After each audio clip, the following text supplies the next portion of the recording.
Ayo, segera download Quran Tadabbur, tafsir dalam genggaman Anda.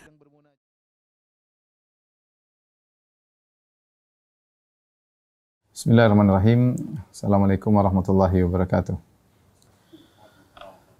Alhamdulillahi ala ihsanih wa syukru lahu ala taufiqihi wa amtinanih. Asyhadu an la ilaha illallah wahdahu la syarika lahu ta'ziman li sya'ni wa asyhadu anna Muhammadan abduhu wa rasuluhu da'ila ridwani. Allahumma salli alaihi wa ala alihi wa ashabihi wa ikhwani. Ikhwan dan akhwat, para jamaah Masjid Astra Sunter Jakarta Utara yang dirahmati oleh Allah Subhanahu wa taala. Kita melanjutkan pembahasan kita tentang kisah dua cucu Nabi yang mulia, yaitu Al-Hasan dan Al-Husain radhiyallahu taala anhuma. Sebagaimana telah lalu kita jelaskan, Al-Hasan kemudian hidup di zaman kakeknya Nabi Muhammad SAW, kemudian di zaman Abu Bakar, kemudian zaman Umar, zaman Utsman, ya. Kemudian sampai pada zaman Ali bin Abi Thalib, yang dimana terjadi banyak fitnah di zaman Ali bin Abi Thalib ketika, sebagaimana sudah sering kita sampaikan, ketika Utsman radhiyallahu anhu terbunuh dengan kezaliman, maka terjadilah perpecahan di antara kaum muslimin, di mana Muawiyah yang berada di negeri Syam, yang merupakan gubernur negeri Syam, belum membaiat Ali bin Abi Thalib ketika Ali bin Abi Thalib menjadi khalifah yang keempat. Alasan Muawiyah karena dia menuntut darah Utsman bin Affan agar para pembunuh Utsman ditangkap. Namun Ali bin Abi Thalib punya pandangan lain, bahwasanya kondisi sulit sekarang, keamanan belum stabil. Seandainya Ali mulai menangkapin para pembunuh Utsman, sementara yang bunuh ribuan, ya, bersekutu untuk membunuh Utsman, maka ini suatu pekerjaan yang berat. Belum lagi ribuan orang tersebut tersebar dari banyak kabilah, sehingga ini pekerjaan yang berat untuk bisa menangkapi para pembunuh Utsman dan akan menimbulkan kemudaratan yang lebih besar. Maka Ali menginginkan bahwasanya kaum muslimin bersatu terlebih dahulu, sehingga keamanan sudah stabil, baru kemudian ukhtuliju, diambil satu demi satu. Intinya terjadilah dua perang yang merupakan perang fitnah, ma'arakat fitnah. Yang pertama adalah ma'arakatul Jamal, yang ma'arakatul Jamal ketika itu Ibunda Aisyah radhiyallahu taala anha, ya, berseteru dengan Ali bin Abi Thalib, sebagaimana pernah kita sampaikan kisahnya, yang kemudian terakhir Ali pun memuliakan Aisyah radhiyallahu taala anha. Kemudian Ma'rakatus Siffin, dan ini perang yang lebih dahsyat lagi, terjadi antara pasukan Muawiyah dan pasukan Ali, ya. Ali ketika itu membawa hampir sekitar 100.000 pasukan, sementara Muawiyah juga sekitar begitu, yang entah 80.000, entah 70.000, sehingga terjadi pertempuran yang hebat, ya, berhari-hari, sehingga banyak yang berguguran, ya, ribuan atau puluhan ribu, yang banyak ribuan lah berguguran, sehingga akhirnya ketika perang semakin memuncak, akhirnya dalam sebagian riwayat maka hampir-hampir juyush Syam, pasukan negeri Syam hampir-hampir terkalahkan, maka kemudian Muawiyah mengirim sebagian orang untuk dengan mengangkat mushaf meminta kepada Ali untuk berhukum kepada Al-Quran.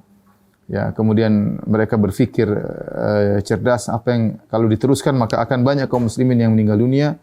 Siapa yang akan melawan Romawi dan Persia? Akhirnya perang pun reda, ya, setelah sekian ribu yang meninggal dunia. Kemudian akhirnya disepakati tahkim, ya, di mana Muawiyah mengutus Amr bin As dan Ali bin Abi Thalib radhiyallahu anhu mengutus Abu Musa al-Asy'ari, ditunda sehingga ada tahkim.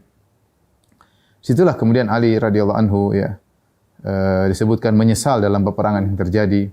Sambil dalam sebagian riwayat dia berkata, ya Hasan, ma yadhunnu abuka balagha hadza, ya. Dia mengatakan, aku tidak menyangka kalau sampai terjadi demikian, ya. Dia panggil anaknya. Kemudian juga ketika Ali bin Abi Thalib melihat mayat-mayat yang bergelimpangan dari kaum muslimin, dari pasukan dia dan pasukan Muawiyah, dalam riwayat dia berkata, haula'i fil jannah wa haula'i fil jannah. Semuanya di surga. Tsumma yasirul amru ilayya wa ila Muawiyah. Nanti urusannya di akhirat adalah urusanku dengan Muawiyah. Ya. Artinya dia tidak menganggap itu suatu yang namanya fitnah, ya. Semuanya ingin kebaikan, tetapi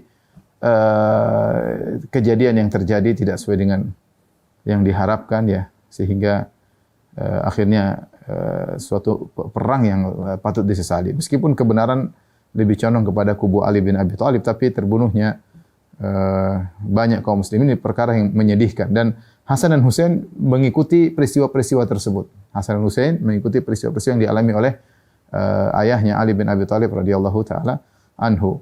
Kemudian setelah itu berdamailah dengan adanya tahkim, masing-masing mengutus perwakilan.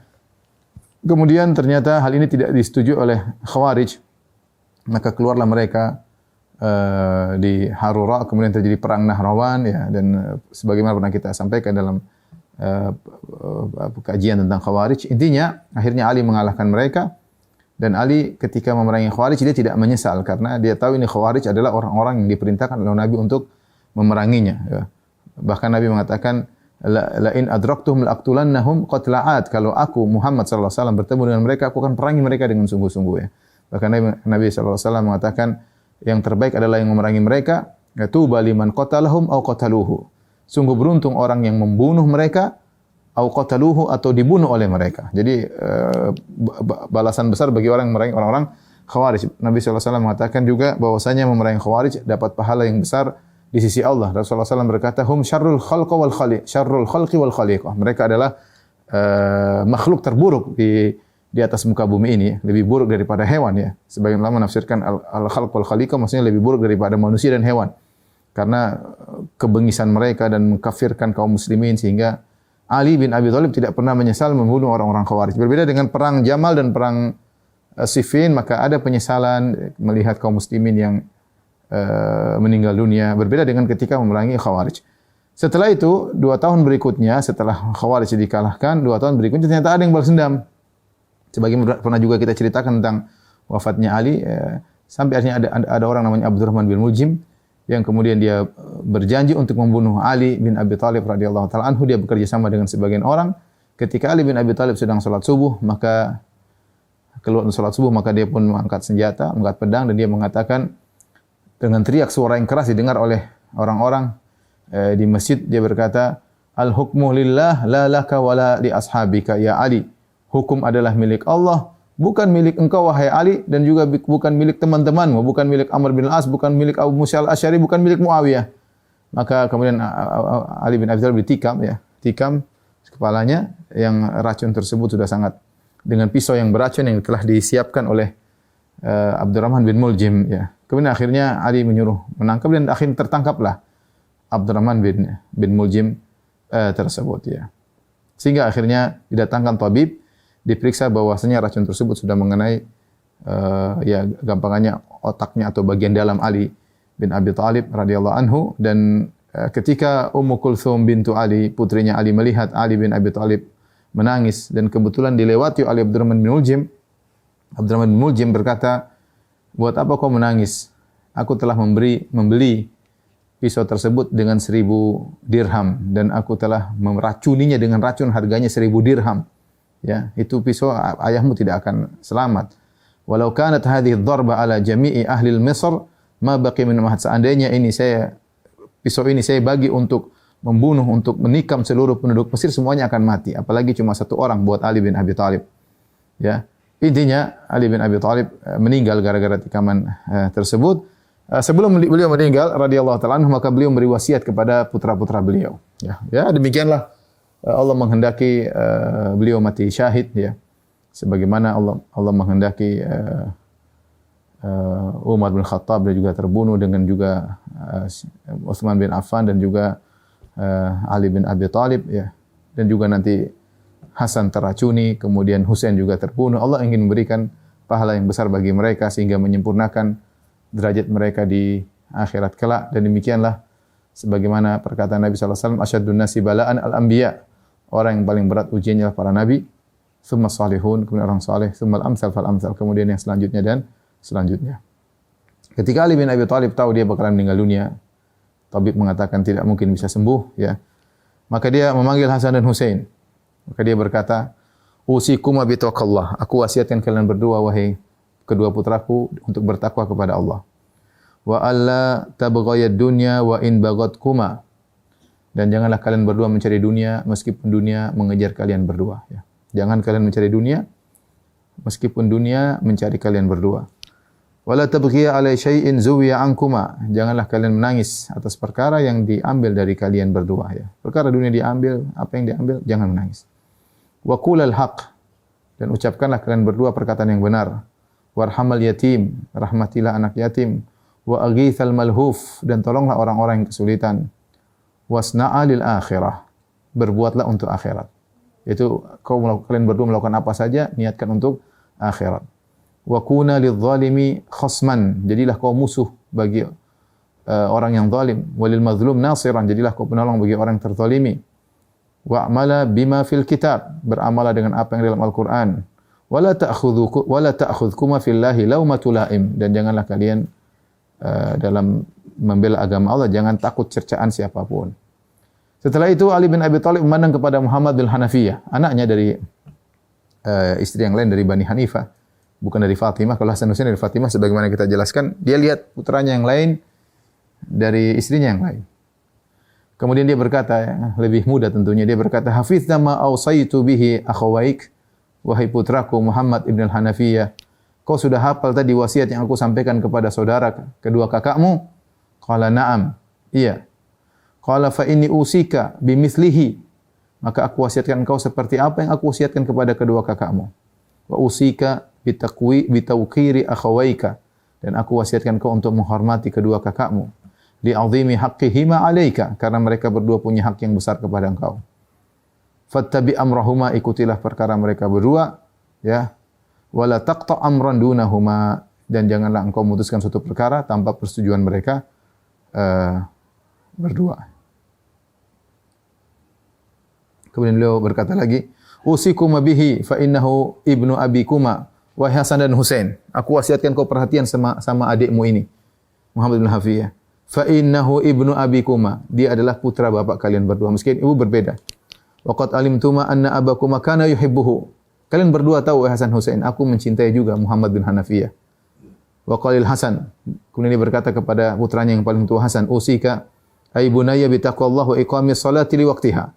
Wahai putraku, bertakwalah kepada Allah dan dirikan salat pada waktunya. Wa ita'iz zakati 'inda mahalliha. Keluarkanlah zakat pada tempatnya. Wa husnil wudu, berwudulah dengan baik. Fa innahu la salata illa bi tuhur. Tidak ada salat kecuali bi tauhid, kecuali dengan bersuci. Wala tuqbalu salatu min mani'in. La tuqbalu salatu min mani'iz zakat, dan orang tidak berzakat tidak terima salatnya. Wa usika bi ghafri dzambi. Aku wasiatkan kepada engkau, wahai Hasan, subhanallah, dia bicara kepada Hasan. Usika bi ghafri dzambi, hendaknya kau memaafkan kesalahan orang. Wa kadzmil ghaidh, hendaknya kau meredam kemarahan. Wa silatur rahim, hendaknya kau menyambung silaturahmi. Wal hilmi 'indal jahal, dan hendaknya kau bersikap santun kepada orang yang jahil kepadamu. Wa tafaqquh fid din, aku wasiatkan kepada engkau bertafaqquh fid din. Wa tathabbut fil amr, cross check dalam segala urusan. Wa ta'ahud bil Qur'an, aku wasiatkan engkau untuk perhatian terhadap Al-Qur'an. Wa husnil jiwar, dan bertetangga yang baik. Wal amru bil ma'ruf wan nahyi 'anil munkar wa jinabil fawahish, beramar ma'ruf nahi munkar dan menjauhi perkara-perkara yang buruk. Subhanallah, inilah wasiat yang diberikan oleh Ali bin Abi Thalib kepada anak-anaknya, ya. Kemudian orang-orang di sekitar Ali bin Abi Thalib meminta agar Ali bin Abi Thalib berwasiat siapa yang menjadi khalifah setelah Ali bin Abi Thalib. Tetapi Ali bin Abi Thalib tidak mau berwasiat, ya. Dia serahkan urusan kepada Allah Subhanahu wa taala sebagaimana Nabi Muhammad sallallahu alaihi wasallam menyerahkan urusan kepada Allah Subhanahu wa taala, ya. Kemudian wafatlah Ali bin Abi Thalib radhiyallahu taala anhu, mati syahid dengan pembunuhan yang dilakukan oleh Abdurrahman bin Muljim, salah seorang dari Khawarij. Ya. Tatkala kabar Ali bin Abi Thalib sampai kepada Muawiyah bahwasanya Ali bin Abi Thalib meninggal dunia, ya. Maka ja'ala yabki, maka Muawiyah pun menangis. Istrinya berkata, "Atabkihi wa qad qataltahu?" Apa kau menangis atas wafatnya Ali, wahai Muawiyah, sementara kau telah memeranginya? Dia berkata, "Waihaki innaki la tadrin." Celaka engkau, wahai istriku, kau tidak tahu ma faqadan nasu minal fadl wal fiqh wal ilm. Dengan wafatnya Ali, orang-orang kehilangan kemuliaan, kehilangan fikih dan kehilangan ilmu. Yaitu Muawiyah mengakui Ali lebih mulia daripada dia, ya.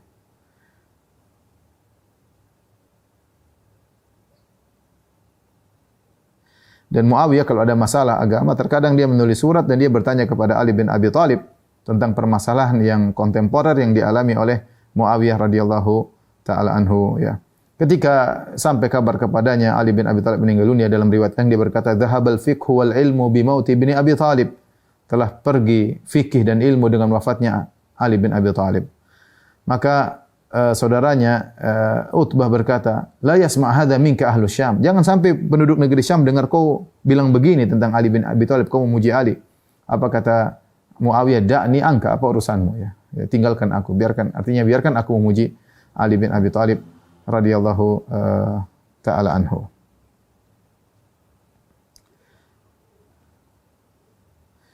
Ali bin Abi Thalib kalau tahu bagaimana kedudukan Ali bin Abi Thalib di sisi Muawiyah ya, Dhirar As-Sadai tatkala Muawiyah bertanya tentang Ali bin Abi Thalib, ceritakan kepadaku tentang Ali. Maka orang ini berkata, "Kana wallahi ba'idal mada syadidul quwa yaqulu faslan wa yahkumu adlan." Dia mengatakan Ali bin Abi Thalib kalau berkata faslan yaitu kokoh keputusan dan dia adil, yatafajjaru ilmu min jawanibihi, ilmu keluar dari sisi-sisinya. Wa tantiqul hikmah, dia ucapkanlah hikmah. Dia puji ya. Wa yastawhishu minad dunya wa zahratiha. Dan Ali bin Abi Thalib menjauh dari dunia dan keindahannya. Wa yasta'nisu bil laili wa wahsyatihi, dan dia menjadikan malam dan kegelapan malam sebagai teman, yaitu salat malam Ali bin Abi Thalib. Ya. Kemudian dia sebutkan ya memuji tentang Ali bin Abi Thalib ya. Sampai dia berkata, "La nakadu nukallimu haibatan lahu." Kami hampir tidak berani ngomong sama Ali karena karismatiknya. Ya. Yu'azzimu ahlad din wa yuqarribul masakin. Ali bin Abi Thalib mengagungkan atau menghormati orang-orang yang beragama dan dia mendekatkan orang-orang miskin kepadanya. Ya.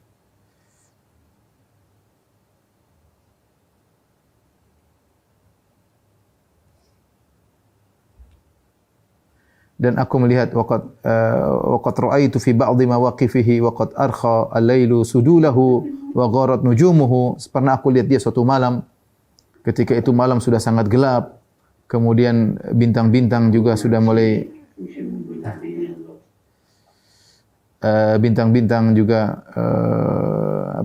mulai meredup. Qabidan ala lihyatihi, dia memegang jenggotnya. Kemudian wa yabki buka'al hazin, dan Ali bin Abi Thalib di tengah malam tersebut menangis dengan orang yang seakan-akan sedang sangat bersedih. Wa yaqulu, dan dia berkata, "Ya dunya ghurri ghairi." Wahai dunia, tipulah selainku, jangan kau tipu aku. Ya dunya ghurri ghairi. Wahai dunia, tipulah selainku, jangan kau tipu diriku. Intinya dia puji Ali bin Abi Thalib dengan banyak pujian. Kemudian wabaka Muawiyah. Muawiyah pun menangis ketika mendengar sifat Ali bin Abi Thalib. Kemudian dia berkata, "Rahimallahu Abul Hasan." Semoga Allah merahmati Ali bin Abi Thalib Abul Hasan. Kana wallahi kadzalik. Demikianlah Ali, memang demikian. Baik, ikhwan dan akhwat yang dirahmati Allah Subhanahu wa taala. Setelah Ali bin Abi Thalib meninggal dunia, maka Hasan akhirnya membunuh Abdurrahman bin Muljim ya.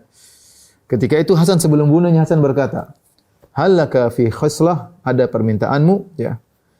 Kata dia, "Inni wallahi ma a'taitullaha ahdan illa wafaitu bihi." Kata Abdurrahman bin Muljim atau bin Muljam ya, "Demi Allah, aku kalau sudah bikin janji sama Allah, aku pasti penuhi.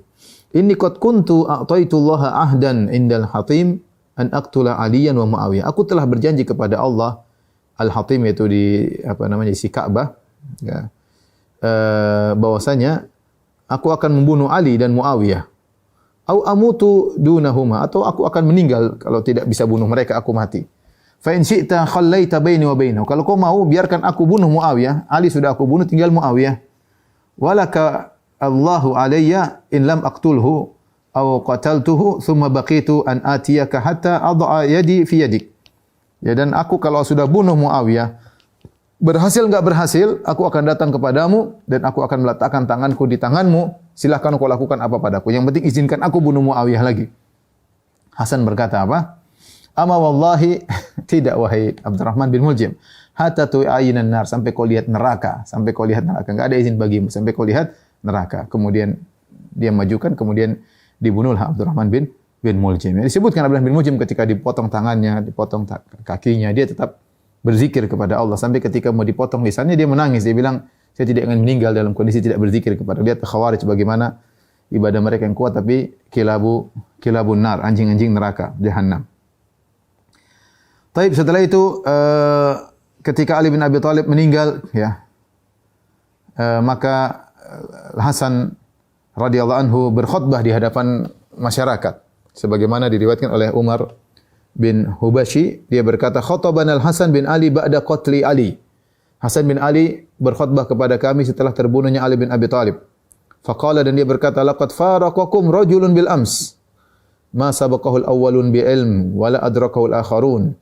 Sungguh kemarin ada seorang telah meninggalkan kalian, yaitu bapaknya Ali bin Abi Thalib. Tidak ada orang yang memiliki ilmu seperti dia dan orang-orang setelahnya tidak memiliki ilmu sepertinya. In kana Rasulullah sallallahu alaihi wasallam la yab'athuhu wa yu'tihi ar-rayah fala yansarif hatta yuftah lahu. Sungguh Rasulullah sallallahu mengutusnya. Dan Rasulullah sallallahu memberikan dia bendera peperangan, dia tidak kembali kecuali menang.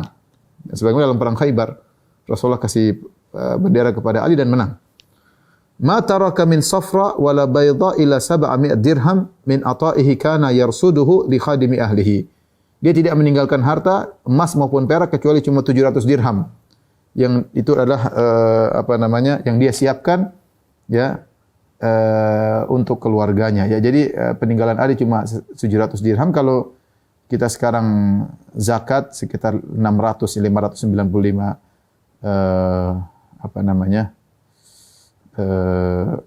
perak, ya. Ya, jadi yang tidak begitu banyak, ya. Uang tidak begitu banyak, tidak sebagaimana yang harus ditinggalkan oleh khalifah yang seharusnya, ya. Taib, ikhwan dan akhwat yang rahmatillah subhanahu wa ta'ala, ya. Kemudian setelah itu orang-orang mengangkat Al-Hasan sebagai khalifah, ya. Karena Ali bin Abi Thalib tidak mengangkat khalifah. Dia berkata, Allahumma istakhlaftani fihim ma badalak thumma qabattani wa taraktuka fihim. Dia berkata, ya Allah,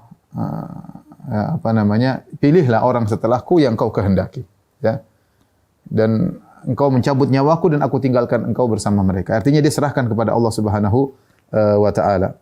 Akan tapi akhirnya orang-orang datang membaiat Hasan. Di antara yang membaiat Hasan adalah Qais bin Sa'ad bin Ubadah. Qais bin Sa'ad bin Ubadah Al-Ansari radhiyallahu anhu, dia berkata, "Ubsut yadaka ubayyika ala kitabillah wa sunnati nabiyhi." Ya. Wahai Al-Hasan, bentangkan tanganmu, aku baiat engkau di atas kitabullah, di atas sunnah nabimu. Maka Hasan berkata, Hasan terima, ala kitabillahi wa sunnati nabiyhi. Fa inna dzalika ya'ti min wara'i kulli syartin. Fabayyi'u wa sakata wa fabayyahu wa sakata wa bayya'u nas. Kata Hasan, iya, baiat kepadaku di atas Al-Qur'an dan sunnah, dan kemudian di belakang itu ada syarat, semua syarat yang aku syaratkan. Akhirnya mereka baiat dan orang-orang pun baiat Hasan bin Ali bin Abi Thalib radhiyallahu taala anhu. Apa syarat Hasan? Dia berkata, "Wallahi la ubayyi'ukum illa ala ma aqulu lakum." Aku tidak akan baiat kalian kecuali apa yang aku ucapkan kepada kalian. Kalian harus penuhi. Kata mereka, "Ma huwa? Apa syaratmu?" Qala tusalimuna man salamtu wa tuharibuna man harabtu. Syaratku, berdamailah dengan orang yang aku berdamai dengannya dan perangilah orang yang aku peranginya. Ya, berdamailah dengan orang yang aku damai dengannya dan berperanglah dengan orang yang aku berperang dengannya. Ini muqaddimah Al-Hasan seakan-akan sudah berpikir untuk berpikir berdamai. Maka sejak awal dia ingatkan, ya, aku punya syarat kalau baiat denganku. Kalau aku berdamai maka berdamailah. Aku perang maka berperanglah, ya. Ini dalil bahwasanya beliau sudah berpikir untuk berdamai dengan Muawiyah radhiyallahu taala anhu, ya. Dan benar akhirnya Al-Hasan kemudian memimpin sepeninggal ayahnya, memimpin aturan dengan kondisi Kufah yang Ali bin Abi Thalib dikubur di Kufah karena meninggal di Kufah, ya, di Irak. Kemudian kondisi Irak yang begitu mengerikan, orang-orangnya keras, kemudian kedendaman, kebencian mereka kepada penduduk Syam begitu luar biasa, dan mereka setiap saat siap untuk diajak bertempur melawan pasukan Muawiyah radhiyallahu taala anhu, ya. kondisi yang kurang stabil ya. Ini menuntut Hasan untuk bisa mengatur segalanya ya. Untuk bisa mengatur segalanya dan dia menjadi pemimpin sampai sekitar 6 bulan. Sampai sekitar 6 bulan ya. Dan kepemimpinan Hasan adalah penutup dari khilafatun nubuwah, yaitu khilafah yang dipuji oleh Allah disebut khilafatun nubuwah. Kata Nabi SAW, khilafatun nubuwati 30 sanah, thumma yu'tillahul mulka man yasha. Kekhilafahan nubuwah 30 tahun. Kemudian Allah memberikan kerajaan kepada siapa yang dia kehendaki, ya. Jadi khilafah yang benar-benar dipuji oleh Nabi 30 tahun dan khilafah tersebut adalah 5 khalifah. Yang pertama adalah Abu Bakar As-Siddiq yang beliau menjadi khalifah sekitar 2 tahun 3 bulan. Kemudian disusul oleh Umar bin Khattab radhiyallahu anhu yang menjadi khalifah 20 tahun 6 bulan. Kemudian disusul oleh Utsman bin Affan yang menjadi khalifah 12 tahun. Kemudian disusul oleh Ali bin Abi Thalib yang menjadi khalifah 4 tahun 9 bulan. Kemudian disusul oleh Hasan yang menjadi khalifah selama 6 bulan. Ya, selama 6 bulan. Kemudian beliau meninggal di bulan Rabiul Awal tahun 41 Hijriyah. Maka kalau kita urut dari meninggalnya Nabi tahun 11 Hijriah sampai 41 Hijriah 30 tahun.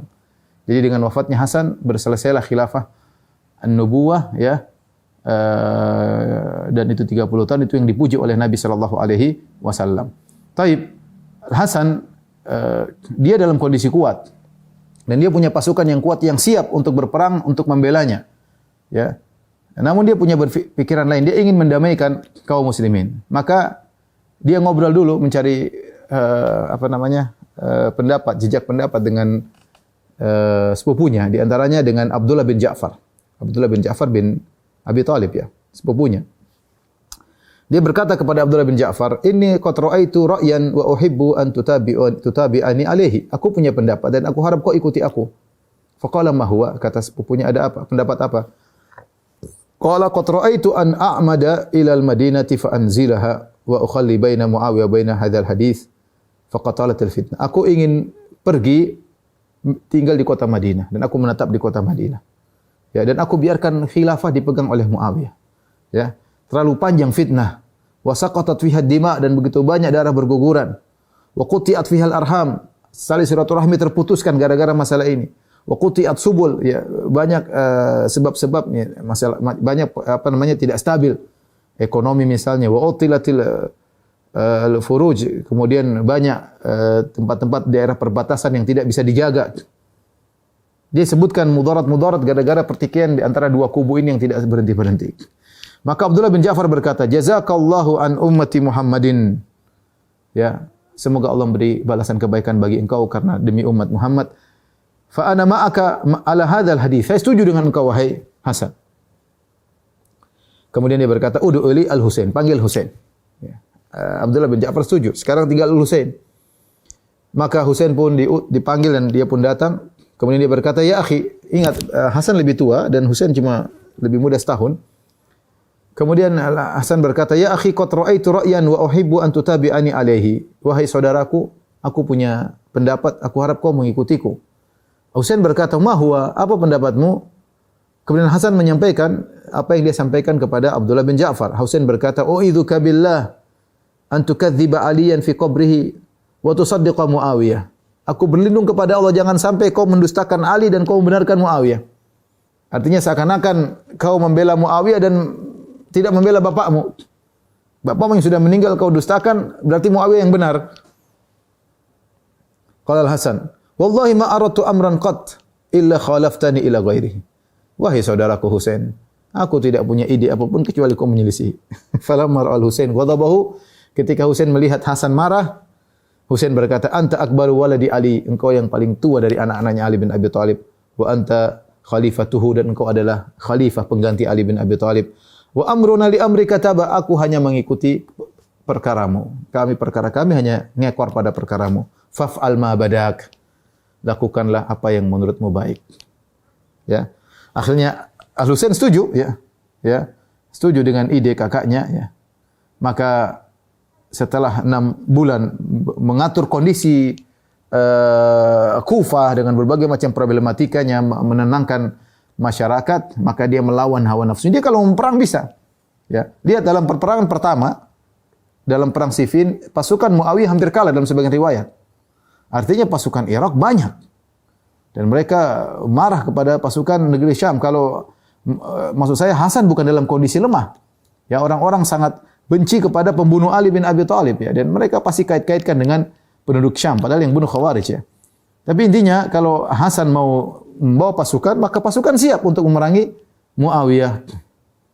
Tetapi dia tinggalkan semua kemewahan hidup. Dia tinggalkan semua jabatan ya. Dia lawan hawa nafsunya ya. Ya. Maka itulah Hasan telah meraih as-siyadah, kepemimpinan yang hebat. Itulah yang Nabi mengatakan, inna ibni hadza sayyidun. Sungguhnya cucuku inilah pemimpin. Wala Allah yuslihu bihi baina al-fi'atain al-'azimatain minal muslimin. Dan semoga Allah mendamaikan di antara dua kelompok besar dari kaum muslimin dengan sebab dia. Nabi menyatakan Al-Hasan pemimpin di antaranya karena dia bisa mendamaikan dua kubu yang sangat besar yang jika tidak damai akan terjadi pertumpahan darah yang luar biasa. Maka setelah setuju Husain semua, maka Hasan dan Husain berjalan menuju ke Muawiyah untuk membaiat ke negeri Syam, untuk membaiat Muawiyah. Dan dia berjalan juga bersama Abdullah bin Ja'far. 3 sepupuan dengan sepupu mereka, Abdullah bin Ja'far. Abdullah bin Ja'far. Kemudian sampai di sana, kemudian Muawiyah berkata, ya Hasan kum fabayi'. Wahai Hasan, bangunlah dan baiatlah. Faqama fabaya', maka Hasan berdiri kemudian baiat Muawiyah. Kemudian dia berkata kepada Husain, kum fabayi'. Muawiyah berkata, bangunlah dan baiatlah. Faqama fabaya'. Kemudian Husain pun membaiat.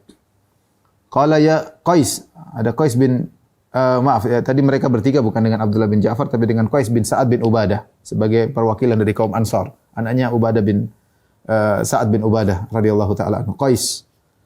Maka dikatakan kum fabai', wahai Qais bin Sa'ad bin Ubadah, bangkitlah dan membaiatlah. Faltafata ila al-Husain yanzuru ma ya'muruhu. Maka dilihat kepada Husain. Gimana nih? Kata Husain, ya Qais, innahu imami ya'nil Hasan. Imamku adalah Hasan. Ya. Maka jangan lihat kepadaku, lihat kepada Hasan. Maka Hasan pun datang kepada Qais. Hasan berkata, "Bai' ya Qais, wahai Qais, baiatlah Muawiyah." Fabaya'a, maka Qais pun baiat Muawiyah, ya.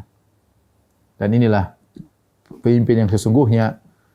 Al-Hasan bin Ali bin Abi Thalib bukan pemimpin yang rela mempertahankan jabatannya, kedudukannya meskipun sekian yang meninggal dia tidak peduli. Meskipun ratusan ribuan dia meninggal dia tidak peduli, yang penting dapat dunia. Bukan pemimpin yang sungguhnya. Pemimpin yang tidak memperhatikan bagaimana darah kaum muslimin, hanya mikir dunia, itu bukan pemimpin yang sungguhnya. Siadah kepemimpinan yang sungguhnya lah Hasan bin Ali bin Abi Thalib. Yang dia tinggalkan dunia, bahkan dia tinggalkan kepemimpinannya ya demi untuk mendamaikan kaum muslimin. Dia tidak ingin ada darah yang tertumpah dari kaum muslimin. Meskipun orang-orang akan menghinakannya, orang-orang akan merendahkannya, ya. Dia berpegang teguh dengan sunnah Nabi sallallahu alaihi wasallam. Apa yang terjadi setelah orang-orang tahu Al-Hasan menanggalkan tampuk kepemimpinan untuk diberikan kepada Muawiyah, ya. Maka mereka mencela, ya. Bahkan mereka hendak membunuh Al-Hasan. Mereka hendak membunuh Al-Hasan, ya. Hasan berkata setelah dia membaiat Muawiyah, ini kepada rakyatnya. Dia berkata, "Inni arju an akuna ansah khalqihi li khalqi." Aku berharap aku menjadi orang yang paling ingin nasihat yang terbaik bagi hamba-hamba Allah. Wa ma ana muhtamilun ala ahadin dhaghinatan wala hiqdan wala muridan bihi ghailatan wala su'an. Dan sungguh aku tidak ada dalam hatiku kepada seorang pun. Tidak ada kebencian, tidak ada dendam, tidak ada hasad, enggak ada. Aku lakukan ini bukan karena apa-apa. Enggak ada hasad, enggak ada dengki, enggak ada keinginan buruk, ya. Ala wa inna ma takrahuna fil jamaah khairun lakum ma tuhibbuna fil furqah. Ketahuilah, ya, kalian tidak suka kita berdamai, tapi ketahui dalam perdamaian itu lebih baik daripada yang kalian sukai. Inginnya kalian perang, tapi ketahuilah perdamaian itu berjamaah itu lebih baik daripada perpecahan yang kalian sukai. Ala wa inni nadhirun lakum khairan min nadharikum li anfusikum. Sungguhnya aku ya nadhirun lakum, yaitu aku menjadi wakil kalian, aku mandang yang terbaik bagi kalian, lebih baik daripada pandangan kalian terhadap diri kalian sendiri. Fala tukhalifu amri, jangan kalian selisihi perkaraku, keputusanku. Wala taruddu alayya, dan jangan kalian bantah aku. Ghafarallahu li wa lakum, semoga Allah mengampuniku dan mengampuni kalian. Maka mereka saling melihat. Mereka komentar. Azama wallahi ala sulhi Muawiyah. Dia ingin berdamai dengan Muawiyah. Dha'uf wa khar, dia lemah. Mereka mulai mencela Hasan.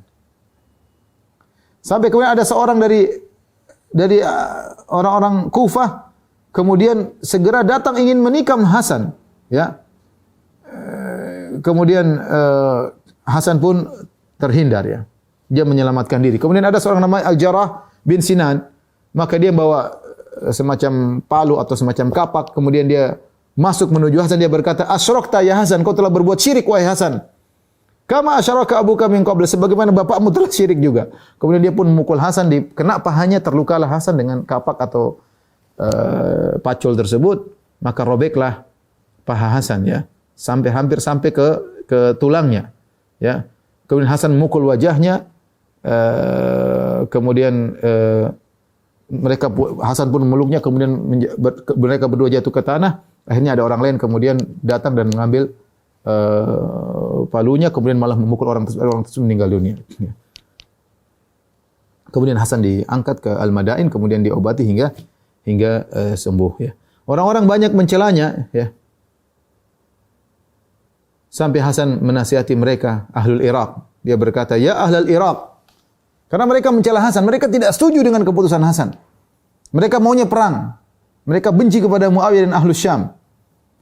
Maka Hasan menasihati penduduk Irak, dia berkata, "Ya Ahlul Iraq, wahai penduduk Irak, ittaqullah fina. Bertakwalah kepada Allah tentang hak kami. Fa inna umara'ukum wa dhifanukum, kami ini adalah pemimpin-pemimpin kalian, dan kami juga tamu-tamu kalian. Kami datang dari Madinah untuk ngurusin kalian. Kami pimpin kalian, ya. Ahlul Bait, kami adalah Ahlul Bait. Alladzina qala Allah, yang Allah berfirman tentang kami, "Innama yuridullahu liyudhhiba ankumur rijsa ahlal bait wa yutahhirakum tathira." Sungguhnya Allah ingin menghilangkan dari kalian kenajisan wahai Ahlul Bait, itu dosa, dan membersihkan kalian sebersih-bersihnya. Fama zala yaqul, Hasan ngulangi sampai orang pun menangis mendengar perkataan Hasan.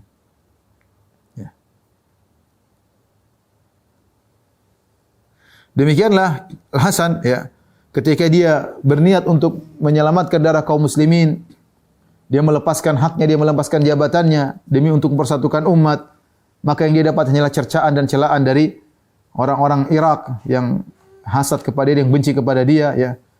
Sampai di antara mereka yang berkata, ya, "Assalamu alayka ya musakhkhima wujuhil mu'minin."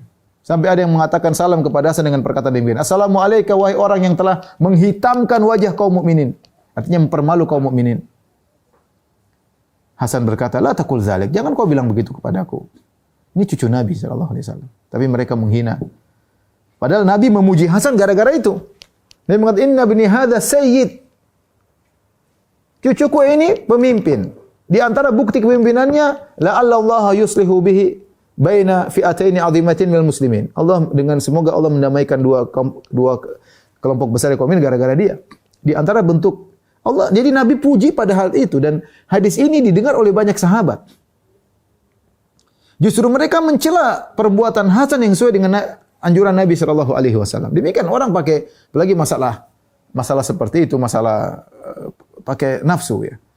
Sehingga Hasan dituduh telah mencoreng wajah kaum mukminin. Ya musakhim wujuhil mu'min, wahai orang yang telah mencoreng wajah kaum mukminin menjadi hitam. Hasan mengatakan, "La taqul dzalik. Inni lamma ra'aitu an-nas taraku dzalik illa ahlahu khashitu an tajtathu an wajhil ardi." Aku tidak ingin kalau tidak terjadi perdamaian, aku khawatir kalian akan perang sampai kemudian meninggal dunia, ya. Maka orang itu komentar, "Dzurriyyatan ba'dhuha min ba'd." Demikianlah memang keturunan yang buruk, bapak dan anak, subhanallah. Dia tahu bapaknya Ali, kakeknya Nabi Muhammad SAW. Dalam riwayat yang lain, ketika Hasan datang ke kota Kufah, maka Abu Amir Sufyan bin Laila berkata, "Assalamu alayka ya mudhillal mu'minin." Salamu alayka wahai yang menghinakan kaum mukminin. Orang menghina dia berkata, la taqul dzalik ya Aba Amir. Jangan kau berkata demikian wahai Abu Amir, lastu bimudzilil mu'minin. Aku bukanlah orang yang menghinakan kaum mukminin, walakinni karihtu an aqtulakum alal mulki. Aku tidak ingin membunuh kalian gara-gara kekuasaan. Artinya kalau aku perjuangan kekuasaan bisa. Aku ingin merebut kekuasaan dari Muawiyah, tapi kalian jadi korban, aku enggak mau. Ya. Bahkan di antara mereka ada yang berkata, ya aral mu'minin, wahai orang yang ar itu suatu kehinaan ya. Cacatnya kaum mukminin, kehinaan bagi kaum mukminin, terhina. Intinya kau orang terhina gara-gara berdamai dengan Muawiyah. Apa kata Al Hasan? Al-aru khairun minan nar. Kalau kau bilang itu terhina, lebih baik daripada neraka jahanam. Jadi kalau kita lihat kenapa Al Hasan ngalah kepada Muawiyah, banyak sebab. Di antaranya Allah berfirman, innamal mu'minuna ikhwatun fa aslihu baina akhawaykum. Sesungguhnya kaum mukminin adalah saling bersaudara, damaikanlah di antara keduanya. Wattaqullah, bertakwalah la'allakum turhamun, semoga kalian dirahmati. Demikian juga tadi Nabi yang menjelaskan, inna ibni hadza sayyid, inilah putraku adalah pemimpin dan dia akan mendamaikan dua kelompok besar kaum mukminin. Ini mukjizat Nabi dan terjadi. Apa yang Nabi mukjizatkan, Nabi kabarkan tentang masa depan terjadi ya. Kemudian juga Hasan tidak ingin ada orang mati gara-gara sebab dia. Dia tidak ingin gara-gara kekuasaan akhirnya ada orang meninggal dunia gara dia ya. Dia berkata, khasyitu an yaji'a yaumal qiyamah sab'una alfan aw thamanuna alfan aw aktsar aw aqall tandahu audajuhum daman ya. Aku tidak ingin nanti ada di hari kiamat 70.000 orang, 80.000 orang datang dan dia perkirakan, Hasan perkirakan kalau terjadi peperangan yang meninggal 70.000 orang. Dia perkirakan. Karena kalau sudah perang habis-habisan ini kaum muslimin. Mungkin 70.000, 80.000 orang kemudian mereka datang kemudian mereka bertanya ya fi ma huriqa damu, kenapa darahnya harus ditumpahkan? Repot urusannya pada hari kiamat kelak. Taib ikhwan dan akhwat yang rahmati Allah Subhanahu wa taala. Jadi Hasan berdamai dengan Muawiyah tentunya dengan persyaratan ya, harus Muawiyah berpegang dengan kitabullah dan sunnah Nabi sallallahu alaihi wasallam dan menyatukan umat di atas satu kepemimpinan ya. Dan ada manfaatnya setelah itu karena ketika umat sudah bersatu maka bisa fokus untuk dalam peperangan, kemudian untuk memperluas daerah kaum muslimin, bisa berdakwah di sana sini, mengajak orang untuk bisa masuk Islam. Kalau ada permasalahan dalam negeri susah untuk dijalankan. Bisa jadi mereka akan diserang oleh orang-orang kafir ketika itu ya. Maka manfaatnya banyak ya.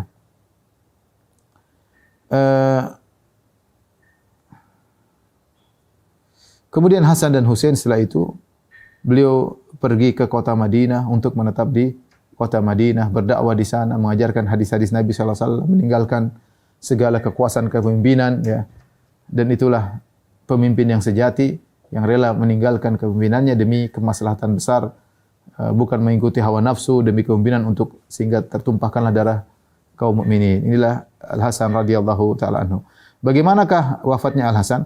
Sebelumnya saya ingin sampaikan ketika Muawiyah kemudian menjadi khalifah dan tahun tersebut disebut dengan Amul Jamaah, yaitu tahun persatuan ya, dan ini sesuatu yang sangat indah bagi kaum mukminin. Tidak lagi peperangan, tidak ada pertumpahan darah. Muawiyah bisa fokus mengurus kaum muslimin ya. Muawiyah memuliakan Hasan dan Husain. Muawiyah mengirim pemberian kepada Hasan dan Husain setiap tahun sebagai bentuk penghormatan dia kepada Ahlul Bait, kepada Hasan dan Husain. Bahkan suatu hari Hasan tidak bisa datang. Kadang-kadang datang Hasan ngambil ya, kadang Hasan tidak bisa ngambil, maka Muawiyah yang kirim langsung kepada Al-Hasan tanpa Hasan harus meminta. Ini bentuk penghormatan Muawiyah radhiyallahu anhu kepada Hasan dan Husain. Adapun wafatnya Al-Hasan radhiyallahu taala anhu setelah beliau menetap di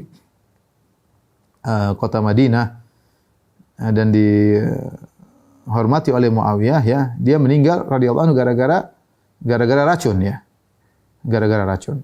Makanya sebenarnya mengatakan Hasan wajahnya sangat mirip dengan Nabi sallallahu alaihi wasallam, maka wafatnya juga mirip dengan Nabi. Nabi wafatnya diracun oleh wanita Yahudi tatkala di Khaybar, diberikan racun, diletakkan di kambing kemudian dimakan oleh Nabi dan akhirnya racun tersebut sempat masuk ke dalam tubuh Nabi sallallahu alaihi wasallam, kemudian 4 tahun berikutnya Nabi meninggal, namun sebabnya gara-gara racun tersebut. Maka Hasan pun demikian, ketika wajahnya, perilakunya akhlaknya mirip dengan Nabi, sebenarnya mengatakan wafatnya pun Allah bikin mirip dengan wafatnya Nabi SAW, yaitu diracun. Ya.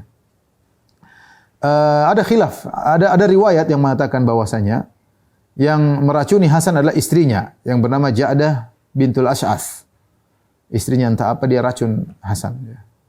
Ada yang mengatakan bahwasanya Yazid bin Muawiyah itulah yang telah memerintahkan Ja'dah untuk meracuni Hasan. Tapi ini semua tidak ada riwayatnya. Ini semua tidak ada riwayatnya. Ya.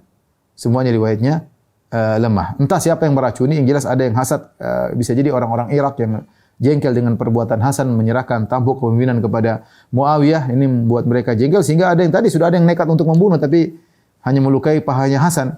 Artinya kemungkinan dia dibunuh oleh orang setempat sangat mungkin. Apakah dari orang pemahaman Khawarij atau dari yang lainnya ya. Tapi adapun disebutkan istrinya yang bunuh tidak ada riwayat yang sahih. Ya, Hasan disebutkan dia beberapa kali diracuni tapi dia sabar. Tapi kali ini racunnya sangat luar biasa ya. Ya.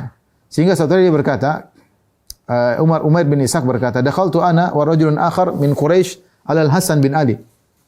Ya, aku dan seorang dari Quraisy menemui Al-Husain. Menemui Hasan. Hasan dalam kondisi sakit dia berkata, "Laqad lafaztu ta'ifatan min kabidi uqallibuha bihal udi." Aku telah muntahkan sampai racun itu luar biasa mengeluarkan sebagian kabid yaitu hatinya Hasan sampai terpotong dan dia muntahkan. Dan Hasan megang muntah hatinya tersebut dia bolak-balikan di atas kayu. Jadi sampai dia lihat bagaimana hatinya sendiri lepas dari tubuhnya ketika dia akan meninggal dunia. Racunnya sangat luar biasa. Ya. Dia berkata, "Laqad suqitu sum miraran." Aku telah diberi racun berulang-ulang dan dia bersabar ya. Dia tahu dia diracuni. "Wa ma suqitu marrah hiya ashaddu min hadhihi." Namun selama ini aku tidak pernah diberi racun sekeras ini. Ya. Ya. Jadi benar-benar Hasan diracuni ya.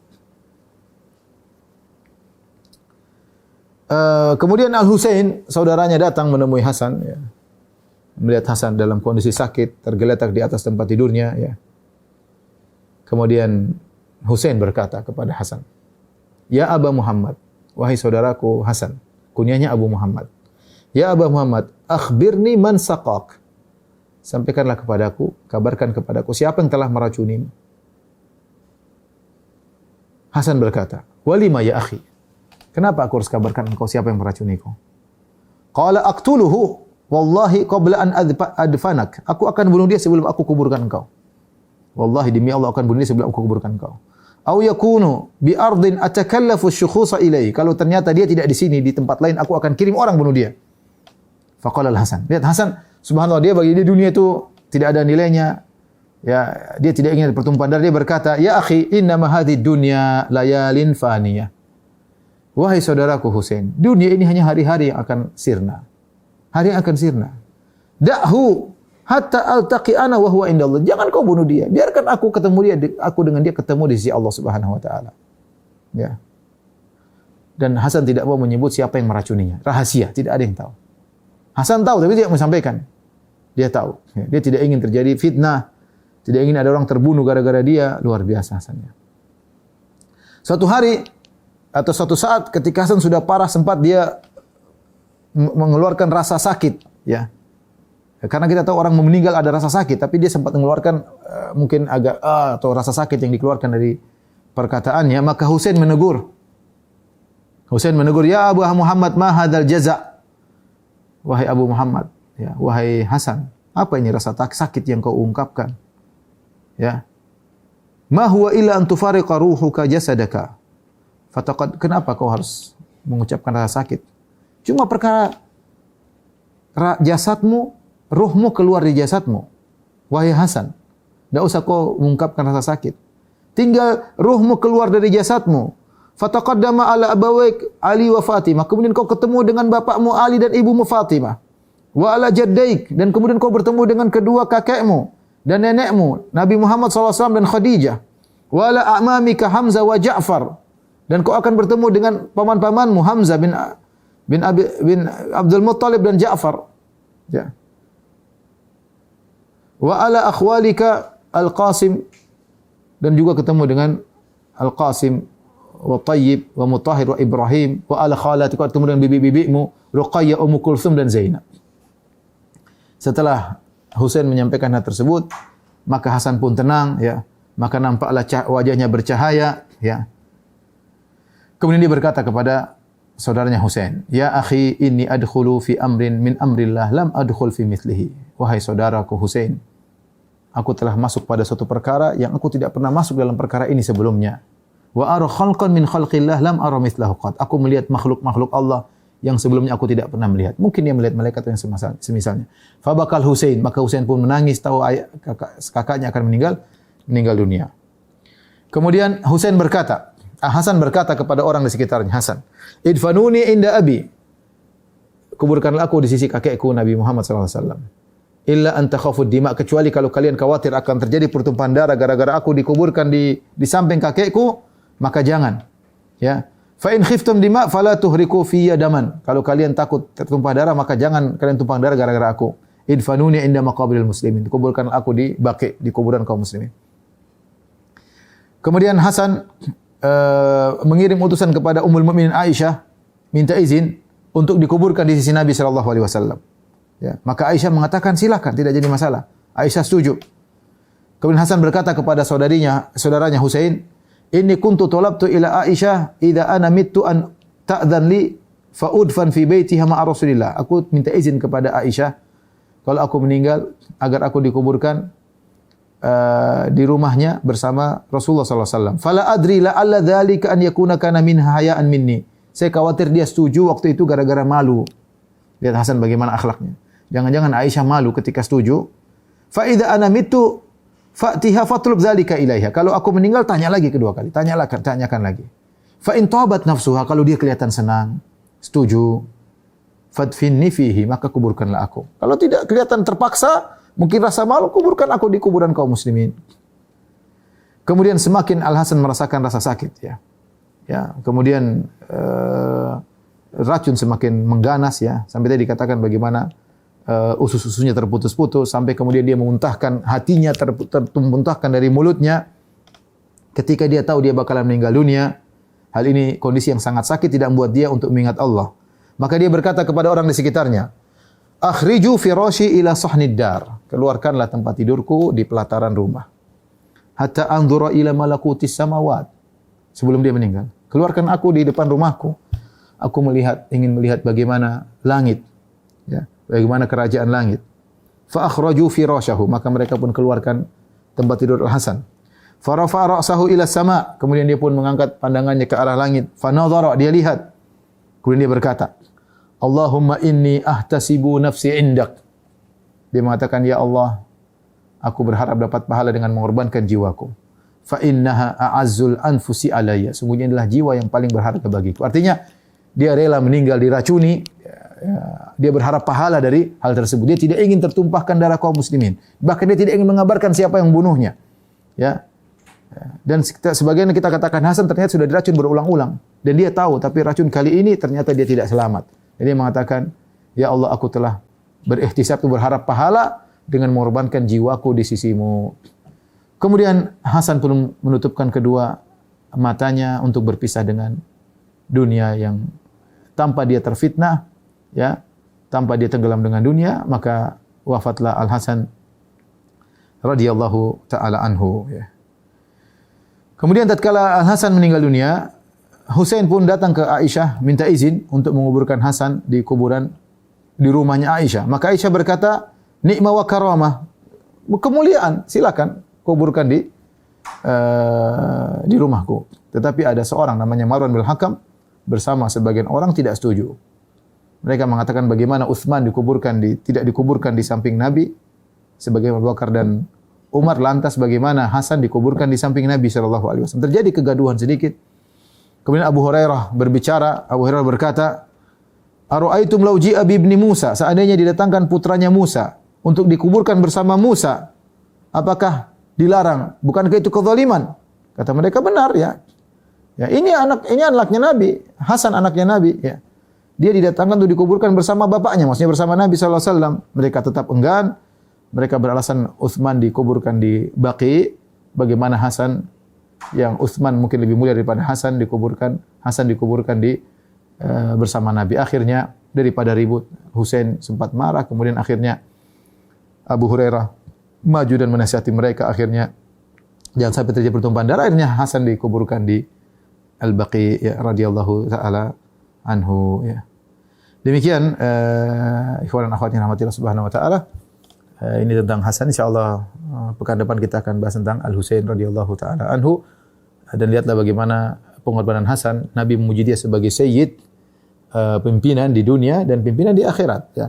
Di dunia Nabi mengatakan inna hadza ibni sayyid la'alla Allah yuslihu bihi baina fi'atin 'azimain minal muslimin. Cucuku adalah pemimpin dan dengan dia Allah mendamaikan di antara dua kelompok yang besar. Dan ini perkara yang menunjukkan bagaimana Hasan jauh dari dunia, tidak cinta dengan kepemimpinan dan menunjukkan sikap yang benar dari Hasan. Dan inilah hadis Nabi sebagai bentuk pembenaran kepada hadis Nabi. Dan perkara ini membingungkan orang-orang Syiah Rafidhah. Ya, dari sini makanya kita lihat orang-orang Rafidhah tidak begitu mengagungkan Hasan, yang mereka sering ucapkan Husain, Husain, Husain. Kenapa? Karena Hasan menyerahkan kepemimpinan kepada Muawiyah, sementara Muawiyah mereka kafirkan. Sementara mereka bilang imam 12 seluruhnya maksum, tidak mungkin salah. Di sinilah yang tidak mereka bisa jawab peristiwa yang terjadi antara Hasan dengan Muawiyah. Bagaimana kalau Muawiyah kafir? Kenapa Hasan memberikan kepemimpinan kepada orang kafir? Bukankah ini berbahaya? Tidak boleh. Jadi masalahnya kalau Hasan maksum, tidak mungkin salah. Berarti perbuatan dia memberikan kepemimpinan kepada Muawiyah berarti benar. Sehingga mereka bingung, mereka tidak bisa menjawab teka-teki ini. Hasan maksum, kok maksum memberikan kepemimpinan kepada orang kafir? Muawiyah kafir, kalau Hasan maksum, Muawiyah kafir, Hasan maksum berarti Muawiyah tidak kafir. Karena yang dilakukan Hasan pasti benar, karena dia maksum. Ketika dia memberi kepemimpinan kepada Muawiyah berarti Muawiyah tidak kafir. Ini orang Syiah sampai sekarang tidak bisa memberi jawaban. Wallahu a'lam bishawab. Demikian saja kajian kita, kurang lebih saya mohon maaf. Wabillahi taufiq wal hidayah. Assalamualaikum warahmatullahi wabarakatuh.